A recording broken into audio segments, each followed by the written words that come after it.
ನಿತ್ಯ ನಿರಂತರವಾದ ನಮ್ಮ ಚಾನಲ್ಗೆ ಎಲ್ಲರಿಗೂ ಸ್ವಾಗತ ಸುಸ್ವಾಗತ. ಅನಾದಿ ಕಾಲದಿಂದಲೂ ಮನುಷ್ಯನು ನೀರನ್ನು ಗಂಗೆಯೆಂದೇ ಭಾವಿಸಿ ಅತ್ಯಂತ ಪವಿತ್ರತನವಾದ ಭಾವನೆಯಿಂದ ಉಪಯೋಗಿಸುತ್ತಾ ಬಂದಿದ್ದಾನೆ. ನೀರು ನಮ್ಮ ನಿತ್ಯ ಜೀವನದಲ್ಲಿ ಪ್ರಮುಖ ಪಾತ್ರವನ್ನು ವಹಿಸುತ್ತದೆ. ಸ್ನಾನ, ಅಡಿಗೆ, ಊಟ, ಯಾವುದೇ ಕೆಲಸವಿರಲಿ ಅದು ಇಲ್ಲದೆ ಸಾಧ್ಯವೇ ಇಲ್ಲ. ನಿತ್ಯ ಜೀವನದಲ್ಲಿ ನಾವು ಸ್ನಾನದಿಂದಲೇ ನಮ್ಮ ಕರ್ಮಗಳನ್ನು ಆರಂಭಿಸುತ್ತೇವೆ.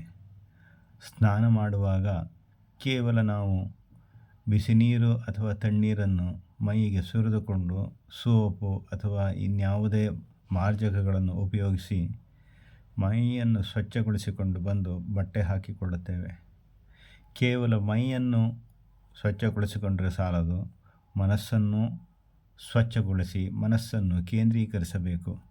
ಇದಕ್ಕಾಗಿಯೇ ನಮ್ಮ ಸಂಸ್ಕೃತಿಯಲ್ಲಿ ಸ್ನಾನ ಮಾಡಲು ಮುಂಚೆ ದೇವರನ್ನು ನೆನಪಿಸಿಕೊಂಡು ಮಾಡುವುದು ಹೇಳಲ್ಪಟ್ಟಿದೆ.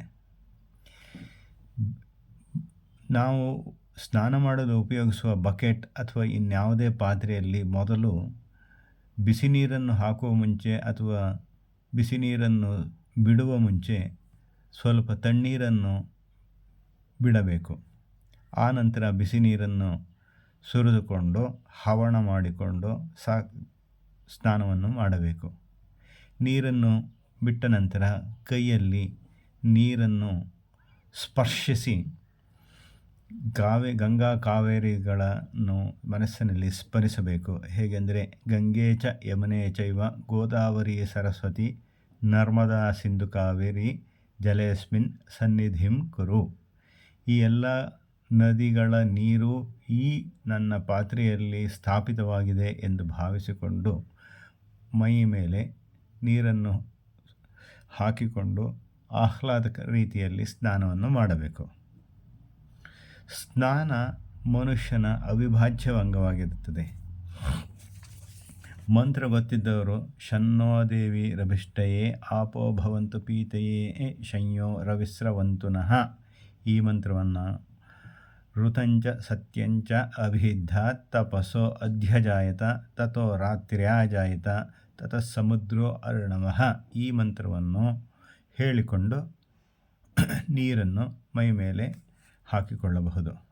ಆನಂತರ ಆಪೋ ಹಿಷ್ಟ ಮಯೋ ಭವಸ್ಥಾನ ಊರ್ಜೆ ದದಾತನ ಮಹೇರ್ಣ ಆಯ ಚಕ್ಷಸೆ ಯೋ ವಶ್ಯವತ ಮೋರಸಃ ತಸ್ಯ ಭಾಜಯತೆ ಹನಃ ಉಷತೀರವ ಮಾತರಃ ತಸ್ಮಾರಂಗಮಾಮವೋ ಯಸ್ಯ ಕ್ಷಯ ಆಯ ಜಿನ್ವತ ಆಪೋ ಜನಯತಾಚನಃ ಅದನ್ನು ಹೇಳಿ ಆನಂತರ ಗಂಗಾ ಯಮುನಾ ತುಂಗಾ ಸರಯೋ ಗಂಡಕಿ ತಥಾ ಕೃಷ್ಣಾ ಮಲಾಪಹ ಭೀಮಾ ಕಾವೇರಿ ಸೋಮಸಂಭವ ಗೋದಾವರಿ ಚ ಸಿಂಧುಶ್ಚ ಗೌತಮಿ ಚ ಕುಕುದ್ಭಿಕಾ ಶೋಣಾ ಸರಸ್ವತಿ ಚಾಪಿ ತಾಮ್ರಪರ್ಣಿ ತರಂಗಿಣಿ ಮಾರ್ಕಾಂಡೇಯ ಪಂಚಗಂಗಾ ಅಲಕನಂದಾ ಅಘನಹಾರಿಣಿ ಕಲಿಕುಂಭ ಪುಷ್ಕರಂಚ ಗಂಗಾಸಾಗರ ಸಂಗಮಃ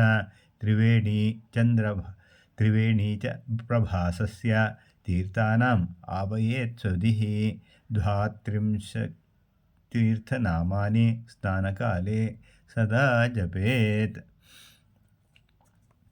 ಈ ಶ್ಲೋಕವನ್ನು ಇದು ಶ್ಲೋಕ ಅಂದರೆ ಬರೀ ಶ್ಲೋಕವಲ್ಲ, ಬರೀ ನಮ್ಮ ದೇಶದಲ್ಲಿ ಉತ್ತರದಿಂದ ದಕ್ಷಿಣ, ಪೂರ್ವದಿಂದ ಪಶ್ಚಿಮದಲ್ಲಿರುವ ಎಲ್ಲ ನದಿಗಳ ಹೆಸರುಗಳನ್ನು ಹೇಳಲ್ಪಟ್ಟಿದೆ ಅಷ್ಟೇ. ಈ ಎಲ್ಲ ಪವಿತ್ರವಾದ ನದಿಗಳ ನೀರು ನನ್ನ ಸ್ನಾನ ಮಾಡುವ ನನ್ನ ಈ ಪಾತ್ರೆಯಲ್ಲಿ ಸಂಗ್ರಹಿತವಾಗಿದೆ ಎಂದು ಭಾವಿಸಿಕೊಳ್ಳುವುದೇ ಆಗಿದೆ ಅಷ್ಟೇ. ನಮಃ ಗಂಗಾಯೈ ನಮಃ ಶಿವಾಯೈ ನಮೋಸ್ತುತೆ ನಮಃ ಶಿವಾಯೈ ಗಂಗಾಯೈ ನಮೋಸ್ತುತೆ ಎಂದು ಶಿವನ ಜಟೆಯಿಂದ ಧರೆಗಿಳಿದ ಗಂಗೆಯನ್ನು ಅಥವಾ ಸ್ವರ್ಗದಿಂದ ಬಂದ ಗಂಗೆಯನ್ನು ಪ್ರಾರ್ಥಿಸಿಕೊಂಡು ಸ್ನಾನ ಮಾಡಬೇಕು.